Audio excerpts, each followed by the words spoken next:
Greetings and welcome to Black Friday. Yes, today is Black Friday. Today is also the day that the Grindhouse is returned.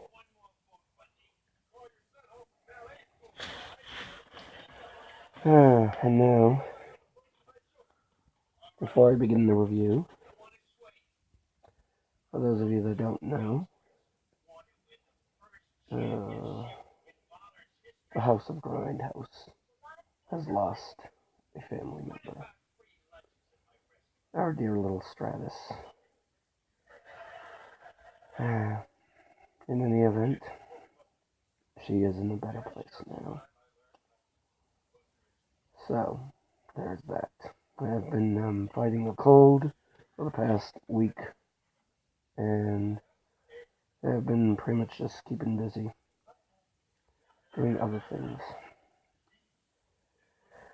And then today I saw today's movie that I decided to review. Where does one begin? Let's see. The name of the film is Pickup. One of the lead actresses is Jeannie Eastwood, who may or may not be, I'm assuming, Clint's daughter.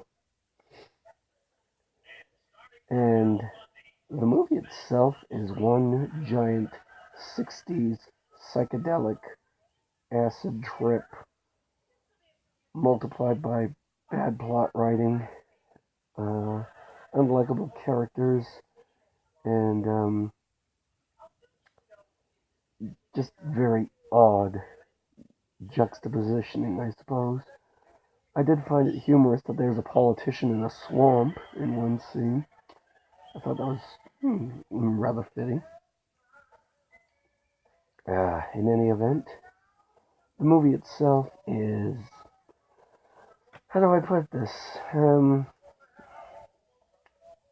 I don't hate the film, but at the same time, I think I probably could have pulled a better one out of my ass.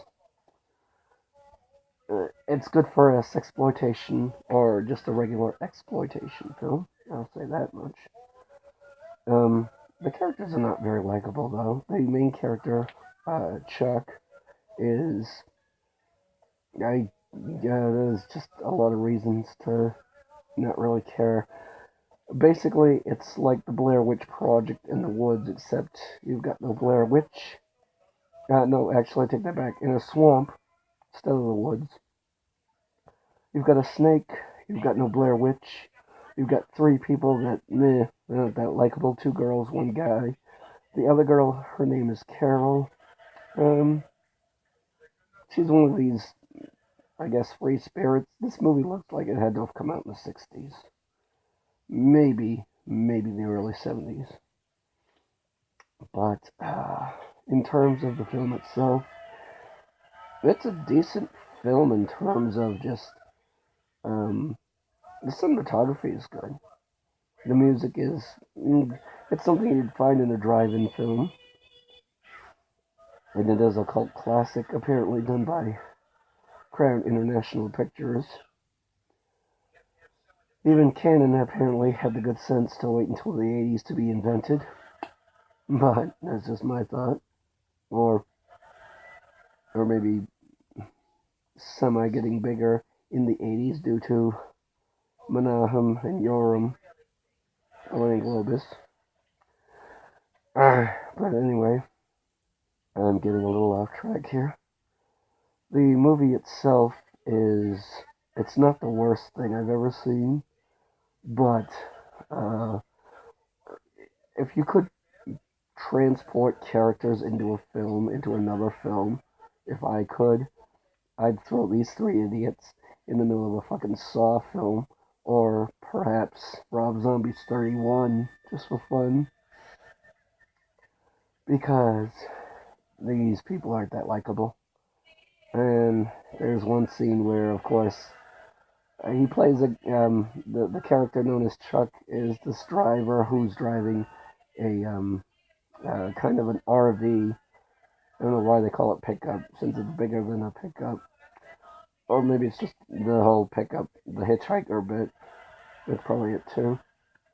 Anyway, he's supposed to drive from Florida to Tallahassee to drop this giant RV off by nightfall. And of course, you've got his employer who's always calling him and yelling at him to get moving.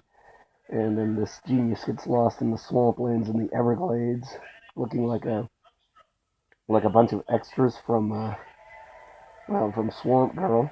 Speaking of extras, there's a truckload full of hillbilly fucking redneck-looking rapists that make the Firefly family look safe. They're in there too, looking like every other extra from every other rape revenge film ever made.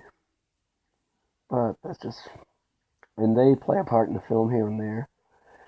And it's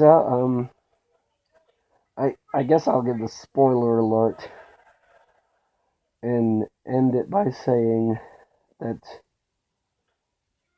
sadly you wish no well sadly you wish it was a dream done by the director and producers of this film, but it's not, but it is. The whole film is basically a fucking dream sequence, which okay, I suppose is good if you're like into those films, but